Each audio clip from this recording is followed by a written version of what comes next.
বন্ধুসকল প্ৰথমতে মই অন্য এটা ভিডিঅ'লৈ সকলোকে স্বাগতম জনাইছোঁ। আজি ভিডিঅ'টো সেইসকল ব্যক্তিৰ বাবে স্পেচিয়েল হ'বলৈ গৈ আছে যিসকল ব্যক্তিয়ে হাঁহ পালন কৰিম বুলি ভাবি আছে অথবা হাঁহ পালন কৰি আছে। আচলতে হাঁহ পালন কৰি এটা ভাল অংক ভাল লাভালাভ অংক ওলাই নে নাই তাৰ ওপৰত এই ভিডিঅ'টো প্ৰস্তুত কৰিছোঁ। আচলতে মই 65টা হাঁহ ভৰাইছিলোঁ প্ৰায় 2 মাহৰ আগতে। সেই 65টা হাঁহে মোৰ কিমান সেই 65টা হাঁহৰ নামত মোৰ কিমান খৰচ হৈছিল, সেই 65টা হাঁহ বেছি মই কিমান লাভ পাইছিলোঁ, সেই সম্পূৰ্ণ তথ্য আজি ভিডিঅ'টোত পাব। গতিকে ভিডিঅ'টো স্কিপ নকৰাকৈ শেষলৈকে চাই যাওক।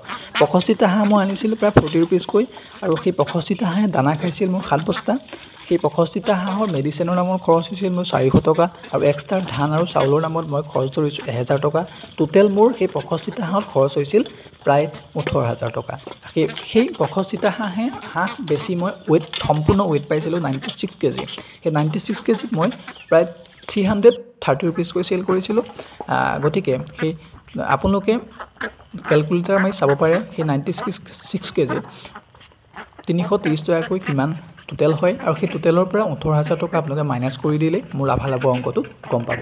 গতিকে যিসকল ব্যক্তিয়ে হাঁহ পালন কৰিম বুলি ভাবে তেওঁলোকে হাঁহ পালন কৰিব পাৰে, কাৰণ হাঁহ পালন কৰি এটা ভাল মোটা অংকৰ আপোনালোকে লাভ অৰ্জন কৰিব পাৰে।